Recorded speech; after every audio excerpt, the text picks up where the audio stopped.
Welcome to G4X. So I'm a big fan of the Far Cry map editors from Far Cry 1, 2, 3 and now 4.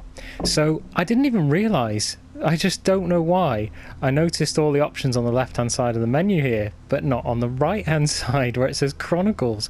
And the map editor's there, and I hadn't even thought about the map editor because I'd so caught up in the game. So I'm going to check out the map editor now. On the other games, you don't have this option, assault, hunt, outpost or extraction. Normally you'd build your map and then you'd add whatever you wanted into the map, whatever game modes you'd like. So this is a bit strange actually, because it's kind of restrictive in one way, but for new people I'd imagine it makes it a lot easier. So let's just click on assault, shall we?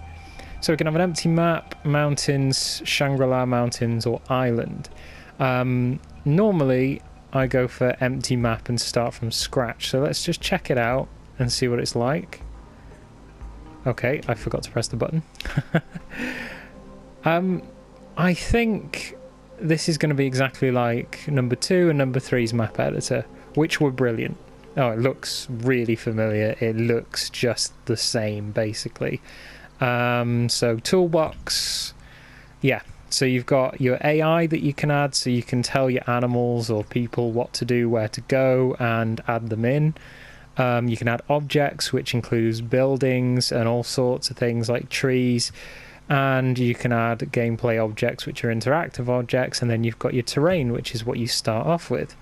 So if we click on terrain and we use the bump, see this circle in the middle? You can increase the radius of that, and if you look at, there's a smaller circle inside. If I expand the hardness, it basically means anything inside the yellow circle will be very, very prominent, and anything outside won't be. So if you have the yellow circle very small, you'll get a gradual mound like that, and if you have the yellow circle very, very wide, you will get a very, well, vertical kind of mound like that. So you can change the speed that you use it and the radius. This is exactly the same as the map editor in 2 and 3. They just seem to improve small things and add a lot more to it each time. More options, more vehicles, more everything basically. Add the size. And obviously graphics wise it's going to be much more improved from last gen and have a lot more detail.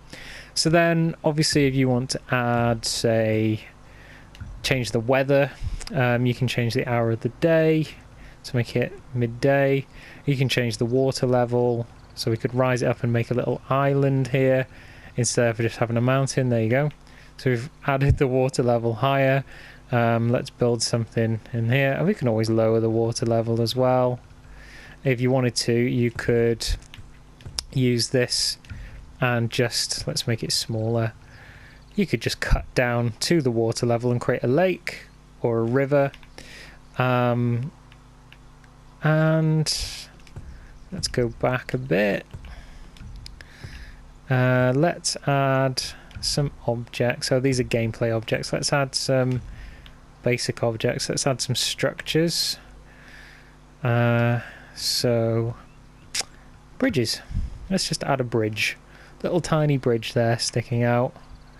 I wonder if you press the left. No, you can rotate the, oh, I've pressed something. You can rotate these objects any which way you feel. Let's add a building instead. Where are buildings? Structures. Okay, large buildings. There we go. We'll add a building in. Right, okay, let's find, tell you what I want. I want a vehicle. So let's add a vehicle. A mobile vehicle is one you can get into and use. This map editor in all previous 3 games people have used to make amazing online levels like race tracks and all kinds of things. So what I'm thinking of is how amazing will this be? Okay, I'm going to add this gyrocopter thing. How amazing would it be to have a sky race? A race in the sky, online multiplayer, and as well as like racing on the ground. You could have races with elephants. You could have an elephant race and make an elephant racetrack. Okay, let's go into the game. You used to press back button on the Xbox 360, so play, I guess. And that should put you in the game. Oh, okay, I'm falling in the game. Let me use my parachute. Okay. Am I going to fall off this edge? No, right, okay. So basically, this is how simple it is. And you'll notice that the ground is all lined. I've picked that option. You can paint the ground with any texture you like and then add the grass on top of the texture and so on and so forth. Okay, so you could have amazing... How does this work? You could have amazing, like, sky races, and you could shoot each other in the sky while you're racing. How amazing is that? Okay, let's go back into the map editor, and I'll show you what you do. You basically paint... let me go back.